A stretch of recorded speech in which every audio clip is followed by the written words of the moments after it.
প্রবাসীদের ঈদ মানে দেশে পাঠাবো টাকা। প্রবাসীদের ঈদ মানে আমি প্রবাসে একা। প্রবাসীদের ঈদ মানে লম্বা একটা ঘুম। প্রবাসীদের ঈদ মানে এই তো পাশের রুম। ডিউটি করে কত প্রবাসী ঈদের দিনেও নেই ছুটি, মাথার ঘাম পায়ে পেলে জোগায় আহার রুটি। ঈদ আসিলে প্রবাসীদের বালিশ ভিজে জলে, প্রবাসীদের দুঃখে কষ্টে কয়জনের মন গলে।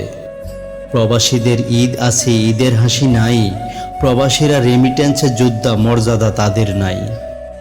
প্রবাস মানে রেমিটেন্সে যোদ্ধা বলে সর্বলোক, এই প্রবাসী মারা গেলে কেউ দেখতে চায় না মুখ। প্রবাস মানে টাকা নয় জীবন গড়ার শিক্ষা, প্রবাস হলো উল্লাস নয় অনুপম এক দীক্ষা। প্রবাস মানে হাসি নয় কষ্ট চোখে জল, প্রবাস হলো ভাঙ্গা বুকে জীবন গড়ার বল।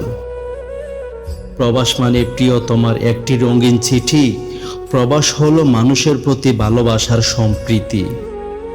প্রবাস হলো স্বপ্ন পূরণ ছোট ছোট আশা, প্রবাস হলো ভাইয়ের হাসি বোনের ভালোবাসা। প্রবাস হলো বাবার বুকে সুখের শিহরণ, প্রবাস মানে মায়ের মুখে হাসি ফুটানো সারাক্ষণ। প্রবাস হলো স্বাধীনতা পরের হাতে বন্দী, প্রবাস মানে কাজের সাথে জীবনের এক সন্ধি। প্রবাস মানে শূন্যতা প্রতিদিনই আসে, প্রবাস মানে অতীত স্মৃতিগুলো শুধুই চোখে ভাসে।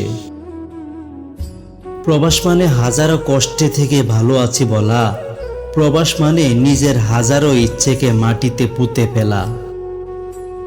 প্রবাস মানে মাথার ঘাম পায়ে ফেলে শরীরের রক্ত ঝরা, প্রবাস মানে বাঁচার জন্য জীবনের সাথে যুদ্ধ করা। স্বপ্ন ছিল বাঁধব ঘর, প্রবাস আমায় করলো পর, জন্ম নিলাম বাংলাদেশে ঘুমাইতে হয় প্রবাসে। বন্ধুরা, আমি জানি প্রবাসীদের নিয়ে এই কথাগুলো অনেকের কলিজায় আঘাত লেগেছে, এমনকি অনেকের চোখ ভিজে গেছে। অনেকে তো কাঁদতে চেয়ে কাঁদতেও পারেনি, চোখের পানি শুকিয়ে গেছে। কি আর বলবো, বলার ভাষা নেই। তবুও বলবো, ভালো থাকুক সকল প্রবাসীরা।